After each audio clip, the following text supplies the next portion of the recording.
L'alabastre s'ha treballat a Sarral des de fa segles, però l'època d'or va arribar en tren. El 1917, Arcangioli, un refugiat italià i raüt d'origen francès, es van creuar amb un tren carregat de guix d'alabastre. Li van seguir la pista fins a Sarral, on van fundar el primer taller. 100 anys després, l'Antoni, net d'Arcangioli, continua encara a l'ofici. Als anys 60, Sarral va arribar a tenir 40 tallers i més de 600 treballadors.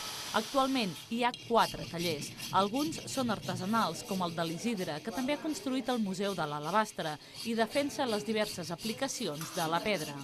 De decoració, com de mobiliari, com d'utilitat. I ara l'últim que s'està fent són els dissenys innovadors amb joies amb alabastre. També hi ha una potent indústria que ha renovat els sistemes de producció i de disseny i que exporta el 90% de la producció a l'estranger. Per exemple, a Àsia, principalment a mercats com Xina o Índia, doncs és espectacular la demanda de disseny amb aquesta pedra natural il·luminada que hi ha. L'Ajuntament celebra el centenari del primer taller reivindicant l'alabastre com a símbol del poble i vol potenciar l'ús de la pedra autòctona, més fosca que la que arriba d'Aragó.